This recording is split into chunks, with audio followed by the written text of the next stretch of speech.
guys and girls? I am Mr. E from NYC, and if you are new to the channel, I want to welcome you. So for a few days now, we have been building an e-bike together, and I am super happy to report that she is almost complete. One of the last things that we are going to do are to bleed the brakes. If you're just like me and you are new to bleeding brakes, you are going to want to pay close attention because I discovered a way to make bleeding pretty easy. So this is my Super 73 RX, and these are Magura MT5Es. The MT5Es can be used with a 220mm rotor, just like this one. And we have them both in the front and in the back. Ideally, you want motorcycle grade brakes for your upgrade, but I could not find a set that would work on both the front and the rear. So as a result, we will be utilizing these, and I have seen quite a number of upgraded e-bikes using the same setup as what I have just installed on my ride. All right, so without any further ado, let us get into this one.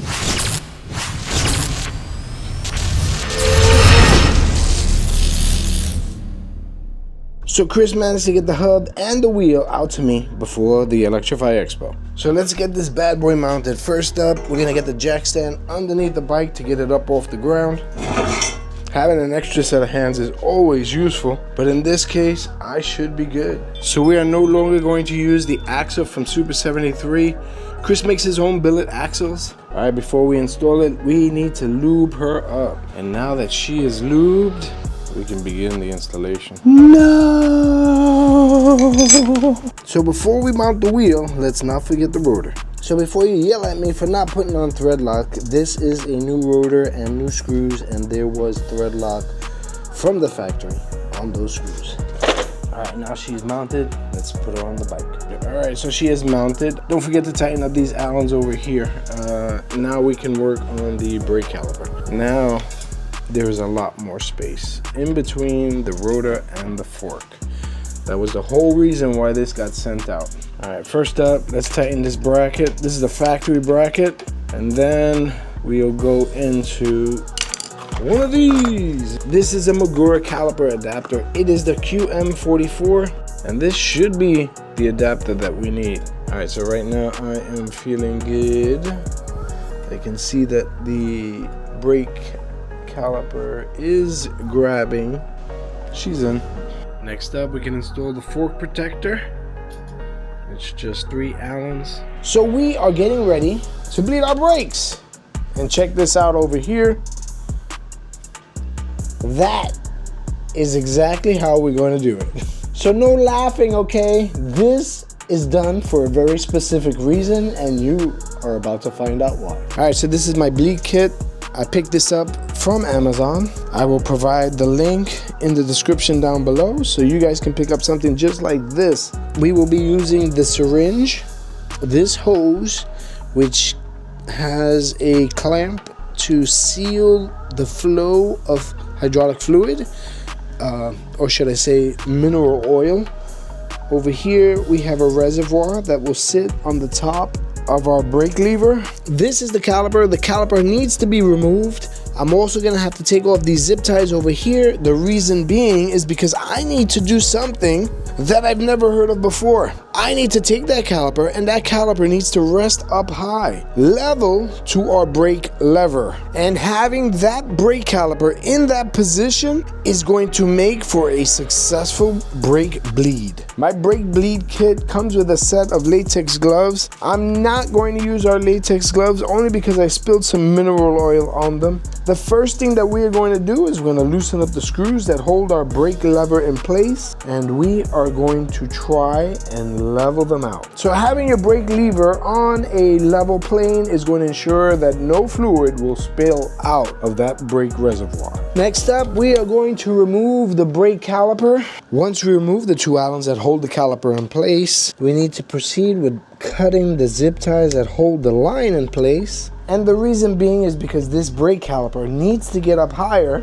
than the level of our brake lever. So once you remove the caliper, and you can ensure that the caliper is sitting high enough so that it is level to your brake lever, we can then proceed to remove the Torx that will allow us to gain access to the brake fluid. At this point, we will connect our reservoir and this reservoir over here should only be hand tightened. Once the reservoir is connected, we can then release the plug.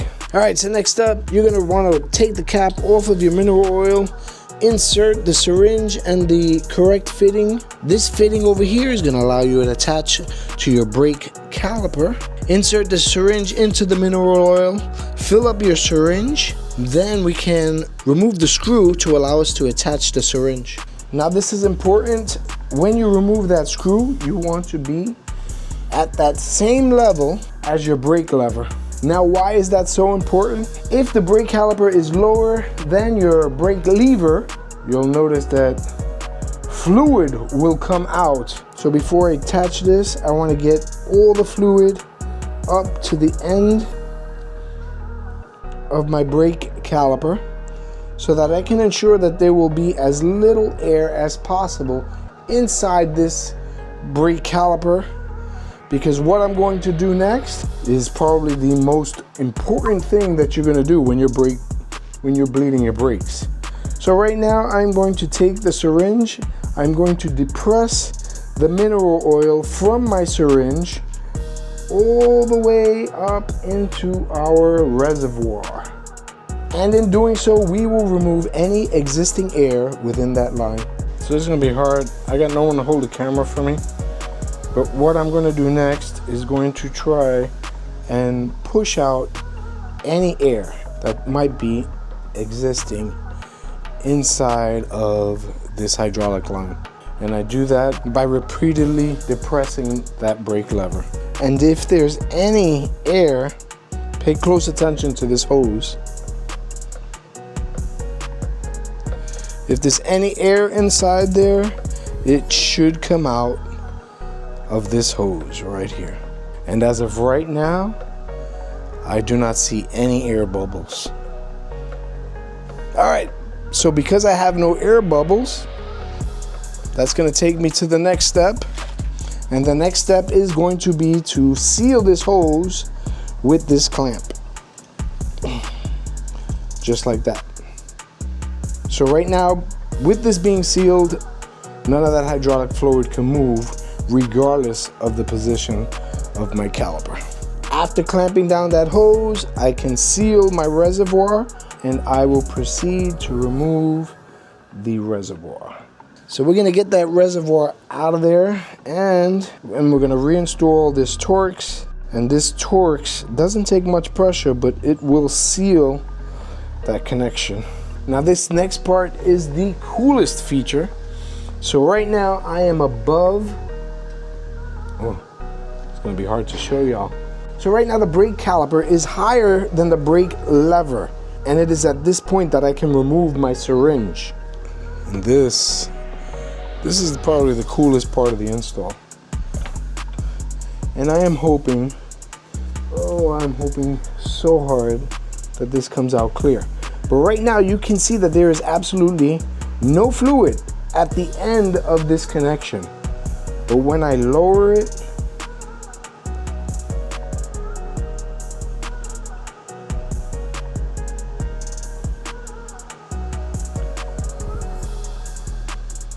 I don't know if you saw that. I'm hoping you did. I'm gonna zoom in there, but you can see that the mineral oil just came up to the end of that brake caliper, and it is at this point that I'm going to reconnect that fitting. And that fitting is going to ensure that there is no air inside that line. All right, after the fitting is on there, I'm going to just tighten that connection just a little bit. I'm going to clean everything up and then reconnect the caliper. All right, right now I am mounting the caliper onto the rotor. And after that caliper is mounted, we can test the pressure. All right, moment of truth, boys. There we go. How awesome is that? Now it's time for the other side. All right, so just like that, the brake bleeding is complete. And now we can really take this bad boy out for a ride. So please stay tuned, because on the next episode, we will be taking this bad boy out for her maiden voyage. All right, I am out of time. I am on my way to work. If you guys enjoyed this video, like always, don't hesitate. Smash the like button. Leave a comment because I get back to everybody. And if you want to, please subscribe. So until the next video, peace out, everybody.